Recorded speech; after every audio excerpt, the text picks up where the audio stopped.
व्यासपीठावर उपस्थित प्रमुख पाहुणे ACP Shri Bhujang saheb, Kajale sir, Gaikwad sir, Zodge sir, Vyavahare sir, Deore sir आणि प्रास्ताविक इतकं सुंदर असू शकतं हे जाणून देणारे जयस्वाल सर.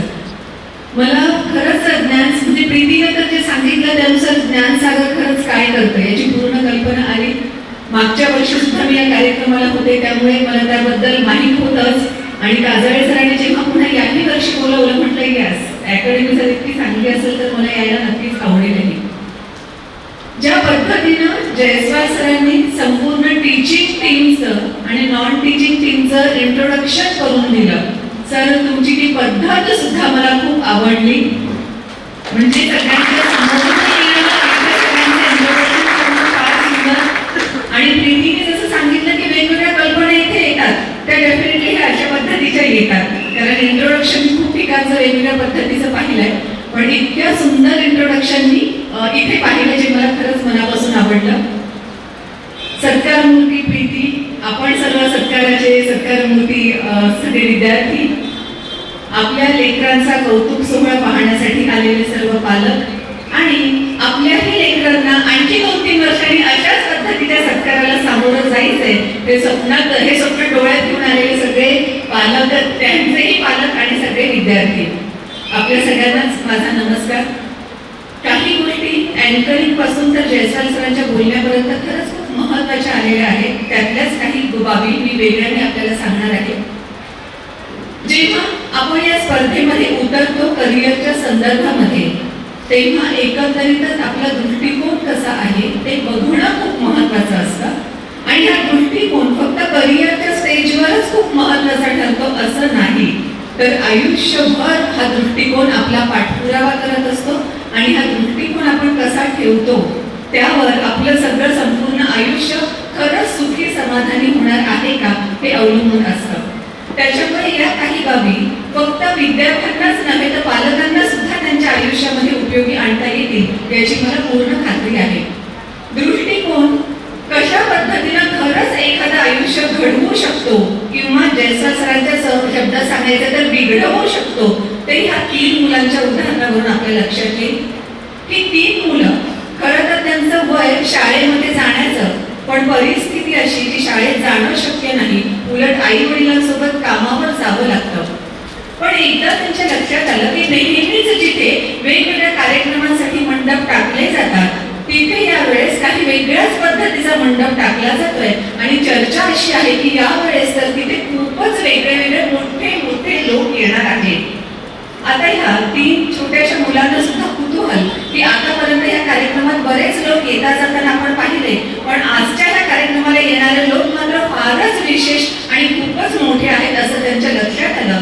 आणि जेव्हा कार्यक्रमाची वेळ होणार होती, तो दिवसही उजाडला, तेव्हा या विद्यार्थ्यांनी, या 3ही मुलांनी लगेच समोरची जागा पटकावली.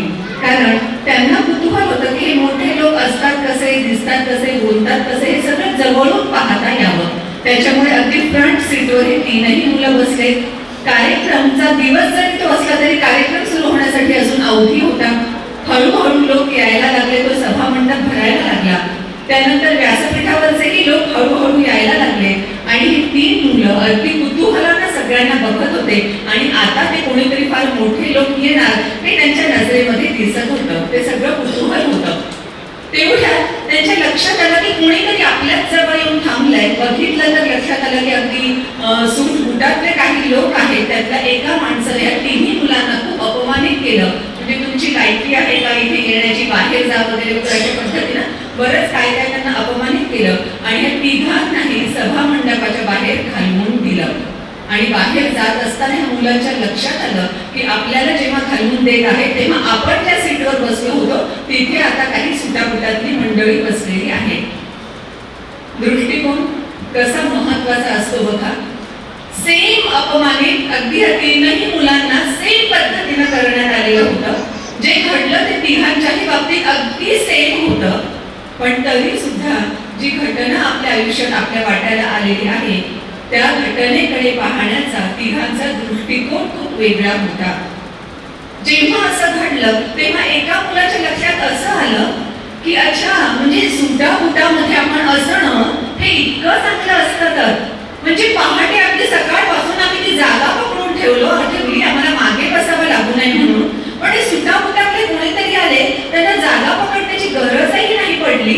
आम्ही फ्रंट सीटवर बसलेले असताना आम्हाला उठून देण्यात आलं आणि त्यांना तिथे जागा करून देण्यात आली. याचा अर्थ वा, सुटाफुटामध्ये आपण असणं ही इतकी चांगली गोष्ट आहे की आपण असं मागे बसण्याची आपल्याला कधी गरज नसते आणि जागा पकडण्याची कधी गरज भासत नाही. त्याच्यामुळे मी पण काय होणार तर एक दिवस मीही असाच सुटाफुटातला मनुष्य होणार. आणि त्या मुलाचे विचारही त्या दृष्टिकोनाच्या मागे धावत राहिले. काही वर्षांनंतर हा मुलगा खरंच सुटाफुटामधला एक मनुष्य बनला. त्याच वेळी या दुसऱ्या मुलाच्या डोक्यामध्ये काय आलं होतं, त्याच्या डोक्यात असं आलं की हे असं कसं शक्य आहे, म्हणजे हे लोक असं कसं वागू शकतात आमच्याशी.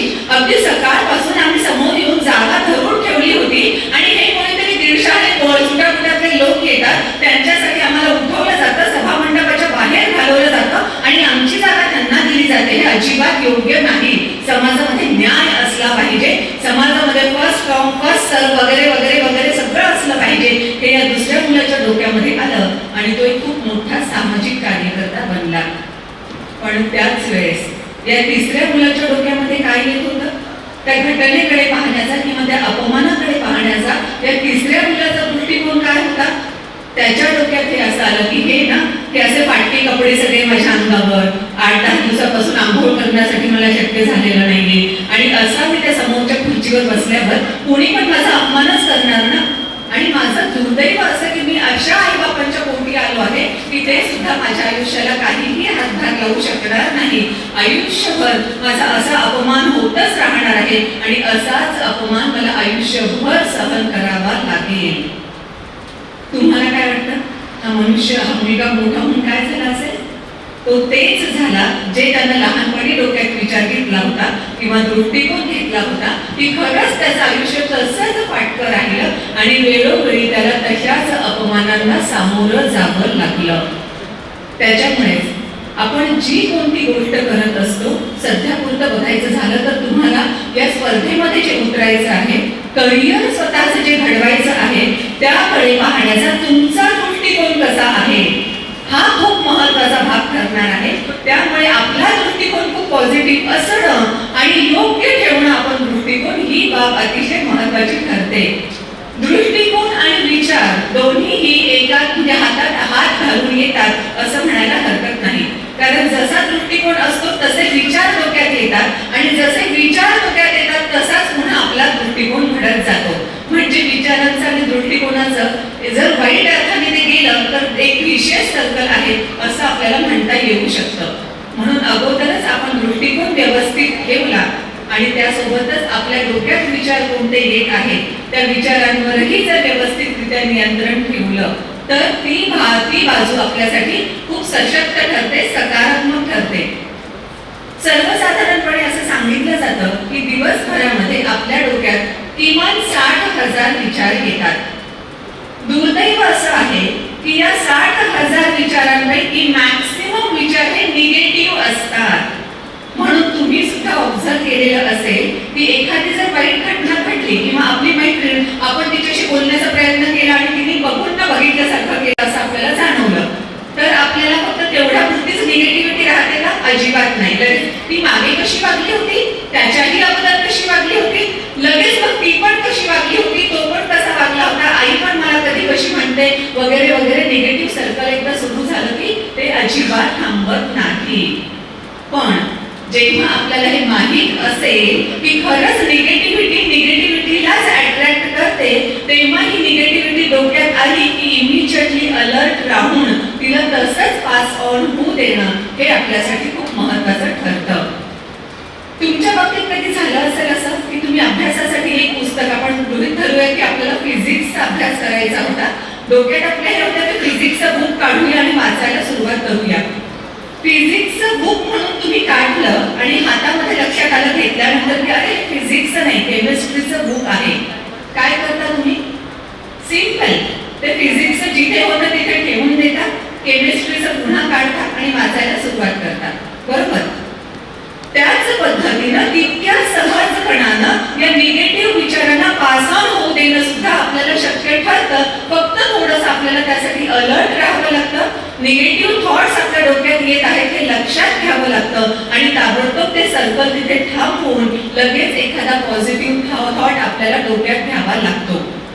आणि एक बाब ही पण महत्वाची असते की ज्या विचारावर आपण जास्त वेळ थांबतो तेच विचार आपले पुढे पुढे जात राहतात. म्हणून इमिजिएटली निगेटिव्ह विचारांचं सर्कल ब्रेक करून जेव्हा पॉझिटिव्ह विचार आपण घेऊ तेव्हा ते पॉझिटिव्ह विचारांसोबत जेव्हा आपण थांबतो तेव्हा डेफिनेटली लगेच पुढे पॉझिटिव्ह सर्कल सुद्धा सुरू होतं. म्हणून माझं तर म्हणणं असं असतं की स्वतःला आवडणाऱ्या स्वतःमधल्या अशा किमान एक 10-15 बाबी तरी असतातच. जर नसतील तर खरंच विचार करा, कदाचित आपण मग तेवढं सेल्फ इव्हॅल्युएशन व्यवस्थित केलेलं नाही असं म्हणावं लागेल.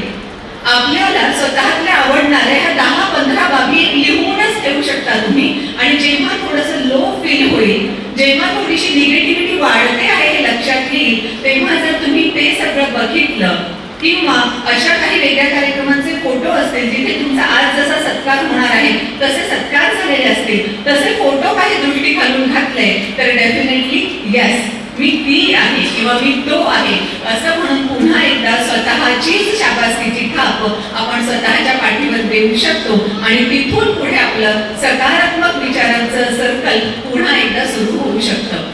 विचार सुद्धा किती महत्वाचे ठरतात बघा. एकदा असंच होतं की एक मनुष्य होता, मातीपासून वेगळ्या वेगळ्या वस्तू बनवणं हे त्याचं काम होतं. एक दिवस तो अशीच काहीतरी वस्तू बनवायला लागला आणि एकदम त्याचा विचार बदलला. पुन्हा ती वस्तू बनवता बनवता ती त्यानं माती पुन्हा एकदा मोकळी केली आणि पुन्हा दुसरी वस्तू बनवायला लागला. ते मातीच्याही लक्षात आलं की आपल्यामधून अगोदर काहीतरी वेगळं बनवलं जात होतं आणि आता मात्र काहीतरी वेगळं बनवलं जात आहे. म्हणून त्या मातीनं त्या मनुष्याला विचारलं की नेमका आता तू काय बदल केलाय. आणि त्या मनुष्याने सांगितलं मी अगोदर चिलिंग बनवण्याचा विचार करत होतो. चिलिंग म्हणजे काय तर ते तुम्हाला सांगण्यासाठी एक स्मोकिंग डिव्हाइस आहे असं म्हणायला हरकत नाही.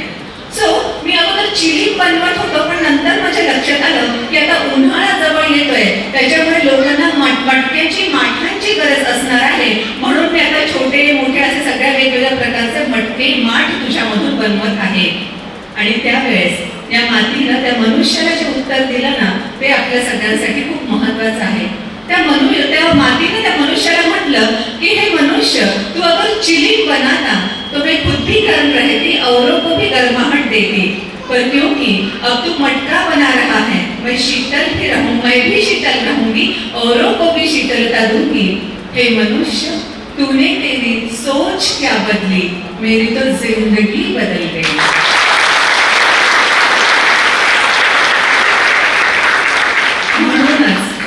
आपला दृष्टिकोन कोणता आहे हे बघणं जेवढं महत्वाचं आहे तेवढंच महत्वाचं आहे आपले विचार कोणत्या डायरेक्शनला जात आहेत.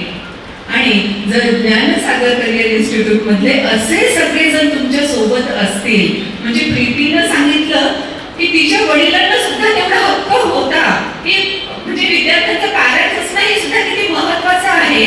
ज्ञानसागर अकॅडमीसाठी हे लक्षात येतं की तिचे वडील काजळे सरांना भेटले आणि काजळे सरांनी त्यांना काही सांगितलं, त्याच्यानंतर प्रीतीची समजूत काढली. तर खरंच एवढी भक्कम टीम तुमच्या सोबत असेल तर मला वाटतं सर यांचे विचार प्रॉपर डायरेक्शनला डेफिनेटली जाणारच आहेत. आणि आपणही स्वतः त्या विचारांकडे बघणं आणि प्रॉपर डायरेक्शन मध्ये आहेत का हे तपासणं वेळोवेळी ही बाब महत्वाची ठरते. आपल्याकडचा एक अतिशय महत्वाचा रिसोर्स आहे बरं. हा रिसोर्स म्हणजे वेळ. रिसोर्स किती महत्वाचे असतात, आपल्याकडचे रिसोर्सेस जाणून घेणं किती महत्वाचं असतं आणि ह्या रिसोर्सेसचा योग्य उपयोग करणं ही किती महत्वाचं असतं ही गोष्ट आपल्याला याच्यातून कळते. आपल्याकडे वेळ जेवढा असतो तेवढाच सगळ्यांकडे वेळ आहे हे आपण भरपूर ऐकलेलं आहे. पण ह्या वेळेचं व्यवस्थापन करणं ज्याला जमतं त्याला आपल्या संपूर्ण आयुष्याचं व्यवस्थापन करणं जमतं. बरेचदा आपण असं म्हणत असतो की आपला कोणीतरी मित्र असतो, मैत्रीण असते आणि मी फारच वेळ खाते, म्हणजे एकदा आली की 3-3, 4-4 तास उठतच नाही आणि माझा वेळ खूप जातो. बऱ्याच महिलांनाही अनुभव येत असेल. इतकं कशाला, म्हणजे जे काही आपलं सोशल मीडिया आहे, आपण जस्ट काहीतरी महत्वाचं आहे ना म्हणून सोशल मीडिया ओपन करतो आणि नंतर लक्षात येतं की या सोशल मीडियाने 3-4 तास आपले खाऊन घेतले. किती वाईट आहे हा सोशल मीडिया. पण खरंच लक्षात घेण्यासारखी बाब आहे की वेळ आपला कुणीही खात नसतं, आपण स्वतः वेळ खाऊ देत असतो. म्हणजे जे काही सोशल मीडिया आहे ते तर निर्जीव आहे. मला ओपन करा असं म्हणत ते तुमच्या मागे लागत पण नाही, तरी सुद्धा आपण ते ओपन करतो आणि त्याच्यामध्ये आपल्याला जस्ट काही सेकंदांचं बघायचं असतं. आपण युट्यूबवर एखादी छोटीशी रील पाहण्यासाठी युट्यूब उघडतो आणि पुढे किती तास त्याच्यामध्ये गेले समजत सुद्धा नाही आणि नंतर पुन्हा युट्यूबला शिव्या देत बसतो. सो आपली स्वतःची जबाबदारी मान्य करणं आणि स्वतःची जबाबदारी स्वतःच्याच खांद्यावर घेणं ही सुद्धा बाब तितकीच महत्वाची आहे. त्यामुळे यानंतर लक्षात ठेवलंच पाहिजे, आपला वेळ कुणीच खात नाही, आपण त्यांना वेळ खाऊ देतो. अगदी छोटीशी बाब जर सांगायची झाली तर आपला एखादा असा मित्र आलेला आहे जो नेहमी आपला वेळ खातो, 3-3, 4-4 तास किमान तो आपले घेतो आणि तो असाच आलेला आहे. त्याच वेळेस नेमकी आपल्या कुटुंबामध्ये जर काही मेडिकल इमर्जन्सी उद्भवली की त्या व्यक्तीला, आपल्या कुटुंबातल्या त्या व्यक्तीला ताबडतोब हॉस्पिटलाइज केलं नाही तर काहीही प्रॉब्लेम होऊ शकेल. अशी जर मेडिकल इमर्जन्सीची परिस्थिती असेल तर हा तुमचा वेळ खाणारा मित्र जो आहे त्याला तुम्ही पुन्हा 3-4 तास खाऊ देणार का? अजिबात नाही. तो पूर्ण अस्तित्व, संपूर्ण आयुष्य किंवा संपूर्ण अस्तित्व एक मनुष्य असणारा सुद्धा तुम्हाला दिसेल असा होईल, कारण तुमचं संपूर्ण लक्ष आपल्या कुटुंबातल्या त्या व्यक्तीकडे असणार आहे आणि तिला मेडिकल ट्रीटमेंट ताबडतोब कशी मिळवून द्यायची हे सगळं तुमच्या डोक्यात विचार चालू असणार आहे. त्याच्यामुळे कुणीतरी माझा वेळ खाल्ला हे असे शब्द आपल्या तोंडातून आता पुन्हा कधीच बाहेर निघाले नाही पाहिजे. आपण आपल्या वेळेसाठी जबाबदार असतो, त्याचं व्यवस्थापन कसं करायचं आणि जर कोणी वेळ खाणारे असतील, टाइम वेस्टर्स असतील तर त्यांना कशा पद्धतीने टॅकल करून आपल्या आयुष्यातून त्या काळापुरतं तरी, जेव्हा आपण अभ्यास करतोय, जेव्हा काहीतरी महत्वाची बाब करतोय, तेव्हा कोणी वेळ खाणार आलं असेल तर टॅक्टफुली त्यांनाही बाजूला सारणं ही बाब आपण अवश्य केलीच पाहिजे. वेळ किती महत्वाचा असतो आणि तो कशा रीतीने वापरता येऊ शकतो याच्या संदर्भात भरपूर उदाहरणं देता येतील, पण बाकीचं काहीही न सांगता मी फक्त मेरी क्युरीचं उदाहरण मात्र अवश्य देईन. आपल्या सगळ्यांनाच माहित आहे मेरी क्युरी, जी तुम्ही फिजिक्स केमिस्ट्री शिकता, मग पीसीएम घेऊ किंवा पीसीबी घेऊ, फिजिक्स केमिस्ट्री जे आहे त्या दोनही शास्त्रांमध्ये तिला नोबेल प्राइज आहे. इतकंच नव्हे तर ती पहिली महिला जिला नोबेल प्राइज देण्यात आलं आणि नंतर तर असं घडलं की तिच्या घरामध्ये सगळ्यांनाच नोबेल प्राइज देण्यात आलं, म्हणजे तिच्या मुलीला, जावयाला, म्हणजे अख्खं कुटुंब ते नोबेल प्राइज विनर होतं. पण जेव्हा अगदी सुरुवातीला 1903 मध्ये फिजिक्ससाठी तिला नोबेल प्राइज डिक्लेअर करण्यात आलं, तेव्हा तुम्हाला वाटतं का की तिला फार इझिली हे डिक्लेअर करण्यात आलं असेल? अजूनही आपण बघतो की स्त्रियांना बऱ्याच ठिकाणी अजूनही दुय्यम महत्व आहे आणि तो काळ तर तेवढा जुना होता जेव्हा स्त्री मुक्ती, स्त्री समानता वगैरे वगैरे याच्याबद्दल कुणालाही काहीही माहीतही नव्हतं. अशा परिस्थितीमध्ये नोबेल प्राइज साठी जेव्हा वेगवेगळी नावं आली आणि मेरी क्युरीचंही नाव समोर आलं तेव्हा सगळ्यांनी तर हेच इमिजिएटली म्हटलं की असेल शास्त्रज्ञ, पण असून काय एक महिला, ती असं काय तिनं केलं असेल ज्यामुळे तिला नोबेल प्राइज दिलं जावं. शेवटी भरपूर चर्चा झाली, चर्वण झालं आणि मध्य मार्ग असा काढण्यात आला की ठीक आहे, तिला सिंगली द्यायचं नाही, तिला आणि तिचा नवरा जोही शास्त्रज्ञ होता त्या दोघांना विभागून द्यायचं, जेणेकरून त्या दोघांनाही प्रॉब्लेम असणार नाही आणि आपल्यालाही महिलेला आपण देतो आहोत असंही काही वाटणार नाही. आणि मग तशा परिस्थितीमध्ये या मेरी क्युरीला नोबेल प्राइज डिक्लेअर करण्यात आलं. पण हे नोबेल प्राइज आपल्यापैकी कुणालाही डिक्लेअर करण्यात आलं असतं तर आपण सगळं सोडून ते प्राइज घेण्यासाठी गेलो असतो ना? डेफिनेटली. अगदी शाळेतलेही प्राइजेस आपल्याला मिळाल्याचं आठवत असेल तर तेही प्राइजेस आपण खूप अभिमानाने घेतलेले आहेत. पण ही मेरी क्युरी एवढ्या मोठ्या वादंगानंतर तिला जे डिक्लेअर करण्यात आलं होतं नोबेल प्राइज, ते सुद्धा ती घेण्यासाठी गेली नाही. का गेली नाही?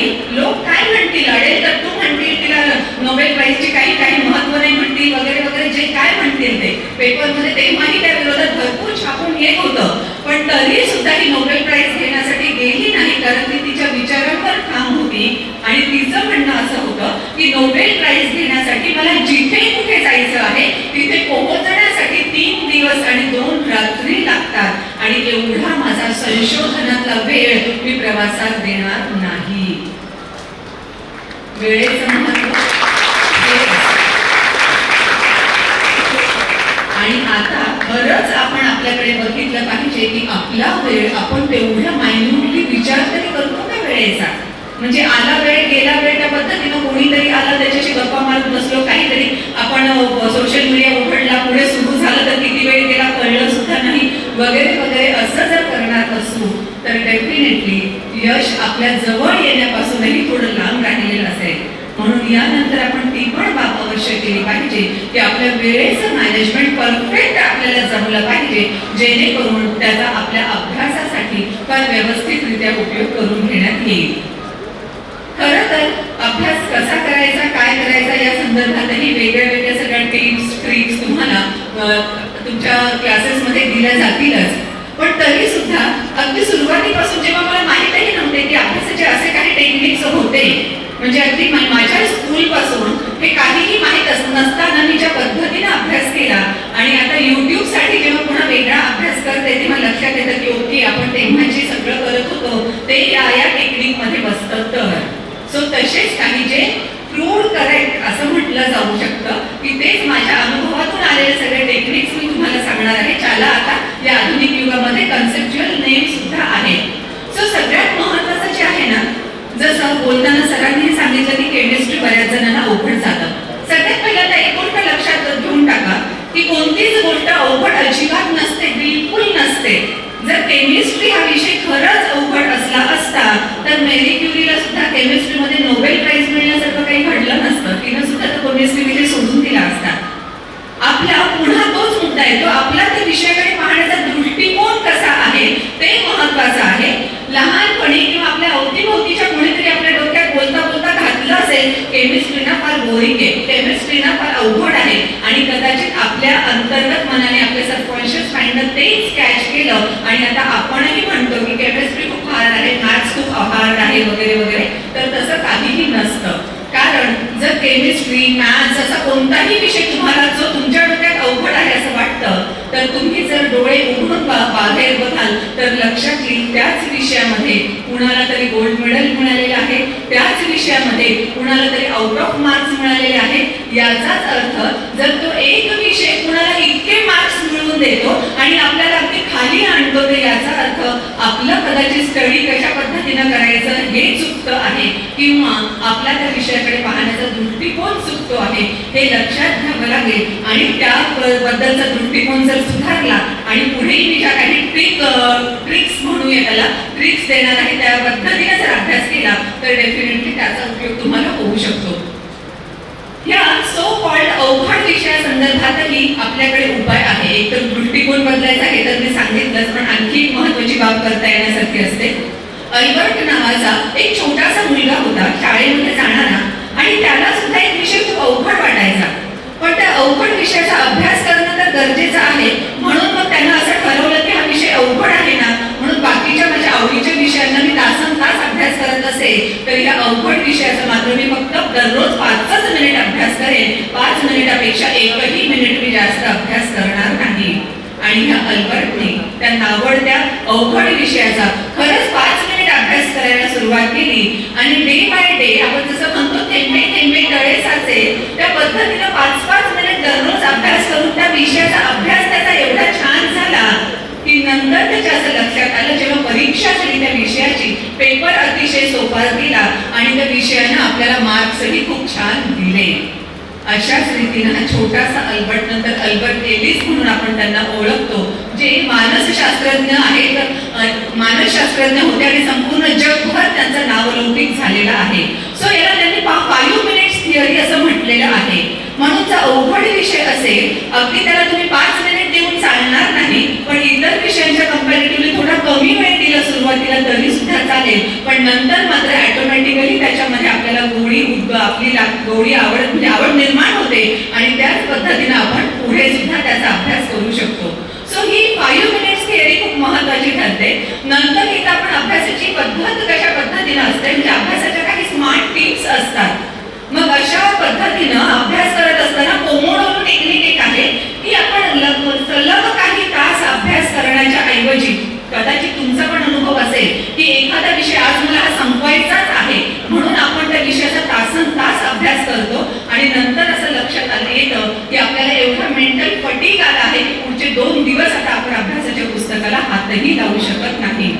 सो असा मेंटल फटीग न येण्यासाठी अधूनमधून छोटे छोटे ब्रेक्स घेणं खूप महत्त्वाचं असतं. या टेक्निकनुसार 25 मिनिट एखादं काम करायचं किंवा अभ्यास करायचा आणि 5 मिनिटांचा ब्रेक घ्यायचा असं म्हटलं आहे. पण आपण 25 मिनिटांचा करण्याची गरज नाही. जसं प्रत्येकाच्या कपड्यांचं माप वेगळं वेगळं असतं त्याच पद्धतीनं प्रत्येकाची ही सस्टेनिंग लेवल वेगळी वेगळी असते. त्याच्यामुळे किती वेळानंतर ब्रेक घेणं आपल्याला गरजेचं आहे हे आपण लक्षात घेतलं पाहिजे, जे स्वतःलाच शोधून काढता येईल आणि त्या गॅप नंतर आपण अवश्य ब्रेक घेतलाच पाहिजे.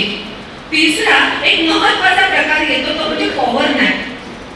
पॉवर नॅप म्हणजे अगदी छोटीशी एकदम छोटीशी डुलकी, म्हणजे इव्हन आईन्स्टाईन सारखा एक शास्त्रज्ञ हा पॉवर नॅप घेत होता. असं म्हटलं जातं की या छोट्याशा डुलकीचा उपयोग एवढा होतो की रात्रभर झोप घेतल्यानंतर जेवढं फ्रेश आपल्याला सकाळी उठल्यावर वाटतं तेवढं फ्रेश या छोट्याशा पॉवर नॅपमुळे आपल्याला वाटतं आणि पुन्हा आपण पुढचा अभ्यास तेवढ्याच जोमानं करू शकतो. अर्थात इथे लक्षात घेण्यासारखी बाब आहे की पॉवर नॅप ही पॉवर नॅपच ठेवायची, म्हणजे डुलकी फक्त डुलकी पुरतीच ठेवायची. 10 ते 15 मिनिट जास्तीत जास्त, नाहीतर 3-4 तास झोपा तेव्हा तुम्हाला डल वाटायला लागलेलं असणार आहे. आणि नंतर मग पुन्हा सर मला म्हणतो तुम्ही काय सांगितलंय आमच्या विद्यार्थ्यांना, ते सगळे पोरं आमची झोपत आहेत. सो ते करायचं नाहीये. या अच्छा म्हणजे झोपण्याचा विचार होता का तुमचा? मी सांगितलं क्लिअर केलं ती बरी झाली गोष्ट. यासोबत आणखी आपण ज्या पद्धतीने नोट्स काढतो ना त्या नोट्सही खूप महत्त्वाच्या ठरतात. आपल्या ब्रेनला किंवा आपल्या डोळ्यांना नेहमी कलरफुल खूप आवडत असतं.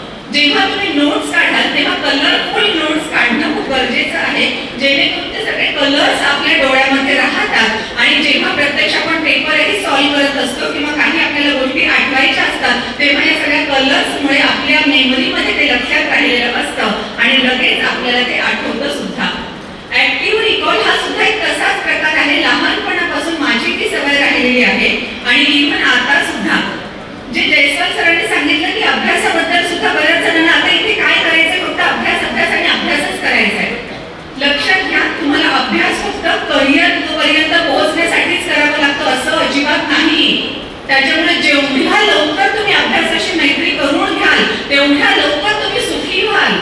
कारण जेव्हा तुम्ही करिअरमध्ये जाल ना तेव्हा करिअरच्या अनुषंगाने पुढचा अभ्यास करावा लागतो. आता डेप्युटी कलेक्टर जरी असले तरी सुद्धा मला वेगवेगळे कायदे किंवा वेगवेगळे नियम, कोर्टाचे डिसिजन वाचावेच लागतात, अभ्यासावेच लागतात. सो अभ्यासापासून आपण फारकत कधीच घेऊ शकत नाही. अभ्यासाकडे पाहण्याचा दृष्टिकोन इतका पॉझिटिव्ह ठेवा की त्याच्याशी पूर्णतः मैत्री करून घ्या. इव्हन मी इथे येऊन तुमच्याशी जे बोलते आहे त्याच्यासाठी सुद्धा मला अभ्यास करावा लागतो आणि त्याच्यानंतर हे सगळं लक्षात ठेवून तुमच्याशी बोलण्यासाठी सुद्धा माझ्या ते मेमरीमध्ये असणं गरजेचं आहे. सो हे काही टेक्निक्स जे आहेत ते तुम्हाला करिअर तुमचं घडल्यानंतर सुद्धा लक्षात ठेवता येतील आणि वापरता येतील. आताही जेव्हा मी माझ्या भाषणाचं काही लिहिते तेव्हा सुद्धा त्या नोट्स कलरफुल असतात आणि इतकंच नव्हे, ऍक्टिव्ह रिकॉल नावाचा प्रकार आहे जो मी शाळेपासून करत होते. भाषणाच्या अगोदर येताना सुद्धा मी तो अवश्य करत असते. तो म्हणजे सिंपली आपण जे काही अभ्यास केलेला आहे किंवा जे काही लिहिलेलं आहे वही मिटवून ठेवायची, डोळे छान बंद करायचे आणि आपण त्यात काय काय लिहिलं होतं, पहिल्या पॉईंटवर काय होतं, सेकंड पॉईंटवर काय होतं, थर्ड पॉईंटवर काय होतं, अशा पद्धतीने ते सगळं डोळ्यासमोर आणायचं. सगळे कलर नोट्स असल्यामुळे कलर सहित आपल्याला पूर्ण ते पेज डोळ्यासमोर आलेलं असतं आणि त्याच्या पुढचे पुढचे पुढचे कोणते मुद्दे आहेत ते आपल्याला सगळं लक्षात राहतं, जेणेकरून लिहिताना सुद्धा आपण जसजसं लिहित राहू पुढचे मुद्दे ऑटोमॅटिकली आपल्या हातातून पुढे येतच जाणार आहे. सो हा ऍक्टिव्ह रिकॉल करणं फार गरजेचं आहे आणि जे लहानपणापासून तुम्हीही ऐकत असाल, ज्ञान दिल्याने ज्ञान वाढते.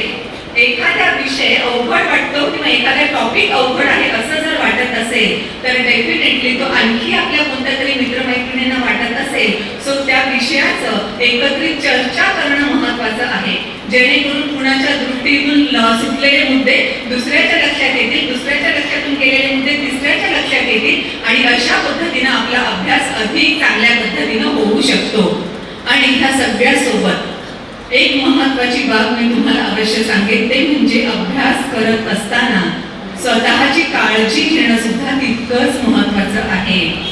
HR हा शब्द आहे ह्युमन रिसोर्स. आपण स्वतः एक रिसोर्स आहोत. आपली बुद्धी, आपल्याकडचं ज्ञान, आपल्याकडचे स्किल हे सगळे आपल्याकडचे रिसोर्सेस आहेत, ते व्यवस्थितपणे वापरता यावे याच्यासाठी आपण स्वतःची काळजी घेणं गरजेचं आहे. ज्याचं कारण म्हणून तुम्हाला कदाचित माहित असेल, ड्रॉप घेणं किंवा ड्रॉपआउट होणं वगैरे वगैरे ह्या गोष्टी सगळ्या आताच आहे, किंवा ड्रॉप घेणं शब्द पण काही वर्षांपूर्वी निघालाय. पण लोकमान्य टिळकांनी म्हणजे जेव्हा ते बाळ गंगाधर टिळक होते तेव्हा त्यांनी शाळेमधून 1 वर्षाचा ड्रॉप घेतला होता. कशासाठी? स्वतःचं शरीर कमवण्यासाठी, स्वतःची फिजिकल फिटनेस वाढवण्यासाठी.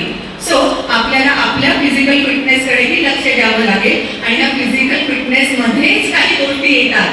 सगळ्यात अगोदर आपण कशावर म्हणजे काय तोडून टाकतो, काय बाजूला करतो, तर झोप. मला खूप अभ्यास करायचा आहे, आता मला झोपायचं नाही, आता मी 2च तास झोप घेईन, 3च तास झोप घेईन. झोप ही आपल्याला रिफ्रेश करणारी असते, रिज्युनेट करणारी असते. त्याच्यामुळे झोपेवर अजिबात आघात करायचा नाहीये. उलट टाइम टेबल इतक्या छान पद्धतीने आपल्याला आखायचा आहे की परीक्षेच्या काळामध्ये सुद्धा आपल्याला व्यवस्थित झोप घेता येऊ शकेल. ती एवढीच आपल्या शरीरासाठी महत्वाची असते. तासन तास जेव्हा तुम्ही अभ्यास करत असणार आहात तेव्हा अधूनमधून आपण बरेचदा असं काही पाहताना किंवा स्क्रीनवरून पण तुम्ही पाहून अभ्यास करत असाल तर त्या स्क्रीनकडे पाहत असताना बरेचदा आपण पापण्या मिटवणं सुद्धा विसरून जातो, विस्फारून जेव्हा सगळं पाहत असतो तेव्हा. सो पुन्हा डोळ्यांनाही पुढे प्रॉब्लेम येऊ नये यासाठी लगेच डोळे आपले ब्लिंक करणं किंवा एक साधा नियम जो मी स्वतः सुद्धा भरपूर तास मला जेव्हा वाचावं लागतं किंवा काही अभ्यास करावा लागतो तेव्हा मी स्वतः जे करते टेक्निक तेही तुम्हाला सांगते. 20-20-20 असा तो रूल आहे. प्रत्येक 20 मिनिटानंतर 20 मीटर दूर 20 सेकंदांसाठी पाहायचं. हा 20-20-20 चा रूल जर आपण फॉलो केला तर आपण आपल्या डोळ्यांचीही तेवढीच काळजी घेतलेली असणार आहे. आणि अभ्यास करणं, करिअर घडवणं हे जेवढं महत्वाचं आहे तेवढं स्वतःचीही काळजी घेणं महत्वाचं आहे. आणि पुन्हा तेच म्हणेन की टाइम टेबल जर आपण व्यवस्थितरित्या फॉलो केला तर आपल्याला ऐन वेळेस जागरण करण्याची काहीही गरज पडणार नाही. आणि जाता जाता यश खरंच कशामध्ये असतं हे मी तुम्हाला अवश्य सांगेन. ते सांगण्यासाठी मी तुम्हाला त्या एका मांजराचं उदाहरण देईन. तुम्हाला काय वाटतं, पर्सनॅलिटी डेव्हलपमेंटचे क्लासेस फक्त आपल्या माणसांसाठी, मनुष्यांसाठी आवश्यक असतात? अजिबात नाही. पर्सनॅलिटी डेव्हलपमेंटचे क्लासेस मांजरांसाठी सुद्धा खूप आवश्यक असतात. म्हणून अशाच एका 3 दिवसाच्या रेसिडेन्शियल वर्कशॉपसाठी हे मांजर गेलं होतं. 3 दिवसाचा पर्सनॅलिटी डेव्हलपमेंटचा वर्कशॉप संपवून हे मांजर आज घरी आलं होतं. आणि आजोबांनी पाहिलं की जसं हे आपलं मांजर घरी आलं आहे वर्कशॉप मधून तसं सतत ते स्वतःमध्ये गोल गोल फिरतंय आणि स्वतःचीच शेपूट तोंडामध्ये पकडण्याचा प्रयत्न करतंय. आजोबांनी शेवटी धरून त्या मांजराला थांबवलं आणि विचारलं, काय चाललंय तुझं मगाशी आल्यापासून? आणि मग त्या मांजराने सांगितलं, आम्हाला त्या वर्कशॉप मध्ये सांगण्यात आलं होतं की success lies in your tail. So मी माझी शेपूट तोंडात पकडण्याचा प्रयत्न करतो जेणेकरून शेपूट मी तोंडात पकडली की मला यश मिळालेलं असेल. सो मी तो यश मिळवण्याचा प्रयत्न करत आहे. आजोबांनी सांगितलं की तिथे बरोबर सांगण्यात आलं पण तू इंटरप्रेट चुकीचं केलेलं आहेस. सो आजोबांनी त्याला सांगितलं, ज्या पद्धतीने तू कुठेही गेलास तर तुझ्या मागे मागे त्या शेपुटाला तुझ्या यावंच लागतं ना, त्याच पद्धतीनं जर आपण, आता तुमच्यासाठी सांगते, जर आपण आपल्या वेळेचं व्यवस्थापन योग्य रीतीनं केलं, आपला दृष्टिकोन व्यवस्थित ठेवला आणि आपले विचारही पॉझिटिव्ह ठेवले, स्मार्ट स्टडी टिप्स वापरल्या आणि हे सगळं करत असताना स्वतःची ही काळजी घेतली तर ह्या सगळ्या गोष्टी जर आपण करत असू तर डेफिनेटली यशाला आपल्याही मागोमाग यावंच लागेल, जसं त्या शेतकऱ्याला मागोमाग. सो तुमच्यापैकी प्रत्येकालाच अशा रीतीनं आपल्या करिअरमध्ये यश मिळावं आणि आपापल्या आयुष्यामध्ये तुम्ही प्रत्येकाने सुखी आणि समाधानी व्हावं अशी शुभेच्छा देते आणि इथेच थांबते. Thank you so much.